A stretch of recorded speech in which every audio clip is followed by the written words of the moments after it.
Ribuan lender masih tarimbang-ambing di tengah proses hukum. Memasuki awal tahun 2026, sorotan tajam masih tertuju pada kasus dugaan fraud di platform fintech. Dana Syariah Indonesia (DSI) setelah resmi dilaporkan ke Bareskrim Polri akhir tahun lalu, publik kini menanti kepastian pengembalian dana ribuan lender yang terjebak dalam ekosistem investasi fiktif dan skema Ponzi. Dalam rapat terbaru bersama Komisi Ketiga DPR RI pada pertengahan Januari ini, Kepala Eksekutif Pengawas OJK, Agusman, menegaskan bahwa audit lapangan telah mengungkap betapa sistematisnya pelanggaran yang dilakukan manajemen DSI. OJK bergerak cepat dengan melibatkan pusat pelaporan dan analisis transaksi keuangan PPATK untuk memburu kemana larinya uang para investor. Intinya, kami menemukan adanya indikasi fraud atau tindak pidana. Oleh karena itu, pada tanggal 15 Oktober kami melaporkan masalah ini kepada Bareskrim. Sebelumnya, pada tanggal 13 Oktober, kami meminta bantuan kepada PPATK untuk menelusuri aliran dana tersebut, ungkap Agusman. Dikutip redaksi di Jakarta,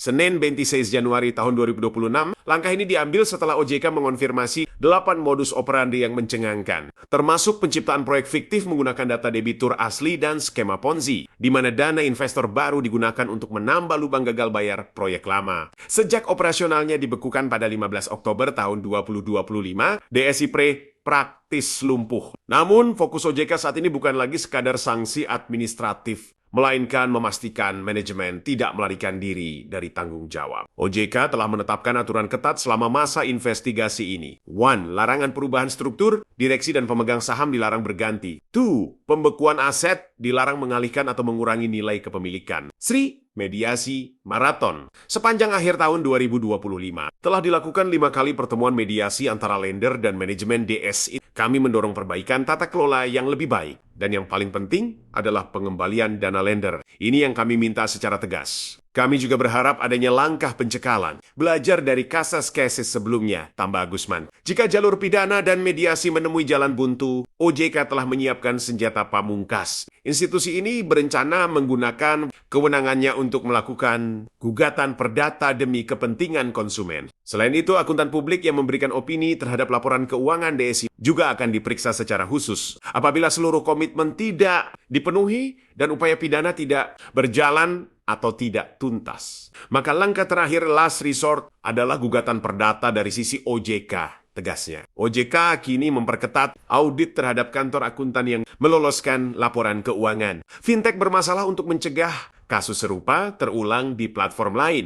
Kasus DSI menjadi pemicu OJK untuk mewajibkan skema asuransi kredit yang lebih transparan bagi setiap pendanaan di platform syariah.